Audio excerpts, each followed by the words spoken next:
हाँ तो दोस्तों यहाँ पे कल्पतरू पावर के Q4 के रिजल्ट आ गए हैं, तो उसी के बारे में हम इस वीडियो में बात करेंगे और जानेंगे कि अब इसके अंदर इन्वेस्ट करना चाहिए या नहीं। तो चलिए शुरू करते हैं। तो देखिए, सबसे पहले अगर मैं रेवेन्यू की बात करूं तो पिछले क्वार्टर के कंपैरिजन में यहाँ पे 16% की ग्रोथ हमको टोटल रेवेन्यू में देखने को मिली है, और जो टोटल रेवेन्यू है वो निकल कर आया है 4086 करोड़ का।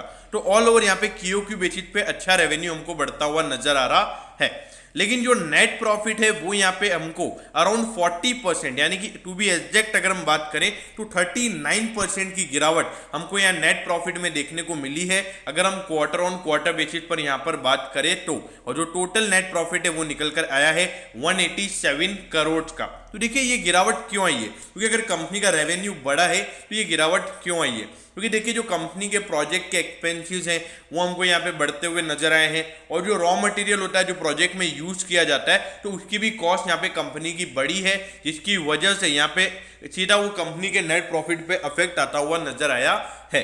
मतलब इसका मतलब ये कि जो ऑपरेटिंग कॉस्ट है कंपनी का वो बढ़ गया है, उसकी वजह से यहाँ पे कंपनी का प्रॉफिट हमको गिरता हुआ नजर आ रहा है। अब इसके बाद अगर हम ईयर ऑन ईयर बेसिस, ये क्यों नहीं है, ईयर ऑन ईयर है, यानी कि पिछले साल के जनवरी से मार्च वाले क्वार्टर से अगर हम कंपेयर करेंगे तो वहां पे भी 15.8% का ग्रोथ हमको रेवेन्यू में देखने को मिला है, और जो टोटल रेवेन्यू है वो है 4086 करोड़ का। तो ईयर ऑन ईयर बेसिस पर भी रेवेन्यू अच्छे तरीके से बढ़ा है, और क्यू बेसिस पर भी यहाँ पे अराउंड 16% का ग्रोथ हमको देखने को मिला है। लेकिन जो यहाँ पे ईयर ऑन ईयर बेसिस का प्रॉफिट है वो यहाँ पे एकदम आउटस्टैंडिंग है, क्योंकि 187 करोड़ का यहाँ पे टोटल नेट प्रॉफिट कंपनी को हुआ है, जबकि पिछले साल इसी सेम क्वार्टर में कंपनी को सिर्फ 13 करोड़ का प्रॉफिट हुआ था। तो देखिए, यहाँ पे प्रॉफिटेबिलिटी 11-12 टाइम्स बढ़ गई है, क्योंकि जो पिछले साल कंपनी के ऑपरेशनल कॉस्ट थी कंपनी की वो बहुत ही ज्यादा थी, तो पिछले साल के कंपेरिजन में यहाँ पे कॉस्ट कम हुई है, जो कि कंपनी के लिए बहुत ही अच्छी बात है। अब यहाँ पे एट दी एंड अगर हम डिविडेंड की बात करें तो 1.5 रुपीज का डिविडेंड यहाँ पे डिक्लेयर किया है कंपनी ने। मतलब अगर आपके पास 100 शेयर्स हैं तो आपको 150 रुपीज का डिविडेंड मिलेगा।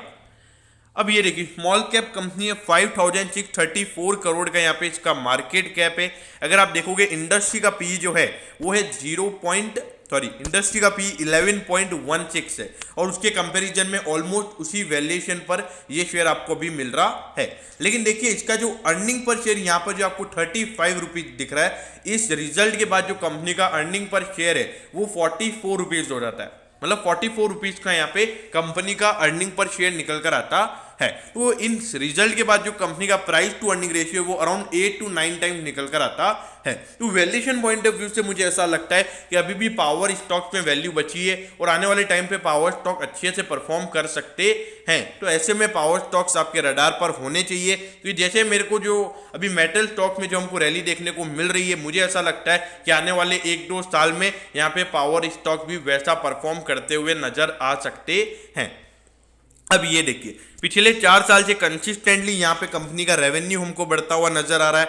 लेकिन अगर हम बात करेंगे पिछले साल की प्रॉफिटेबिलिटी की, तो पिछले साल जो कंपनी का लास्ट क्वार्टर था, यानी कि जो जनवरी से मार्च वाला क्वार्टर, इसमें मैंने आपको बताया कि कंपनी को सिर्फ 13 करोड़ का प्रॉफिट हुआ था, तो उसकी वजह से यहाँ पे पिछले साल प्रॉफिटेबिलिटी कम हुई थी। तो यहाँ पे वो प्रॉफिटेबिलिटी फिर से रिकवर होती हुई नजर आ रही है, और यहाँ पे कंपनी अच्छा परफॉर्मेंस भी कर रही है।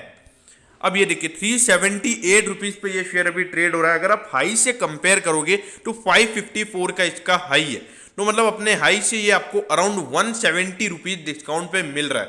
तो अराउंड 30% करेक्शन पे ये स्टॉक आपको, मिनिमम 30 to 35% के करेक्शन पे ये स्टॉक आपको भी अवेलेबल है। तो वैल्यूएशन पॉइंट ऑफ व्यू से काफी अट्रैक्टिव नजर आता है, और कभी भी मुझे ऐसा लगता है कि कभी भी इसमें कोई अच्छा खासा अपवर्ड मूवमेंट देखने को मिल सकता है। तो जो यहाँ पे लॉन्ग टर्म इन्वेस्टर्स हैं तो प्लीज बी पेशेंट। अगर आपने इसमें इन्वेस्ट कर रखा है लॉन्ग टर्म के लिए तो आप पेशेंट रहिए, ये स्टॉक आपको जरूर अच्छे रिटर्न लाकर देगा। और ऐसा नहीं कि अगर आप देखोगे फ्लैट परफॉर्मेंस है अभी थोड़े कुछ टाइम से, लेकिन मुझे यहाँ पे कल्पतरू पावर के जो ऑर्डर्स इसको यूरोप, इटली वहां से मिलते हैं, तो यहाँ पे मुझे इसमें ग्रोथ अच्छी खासी नजर आती है।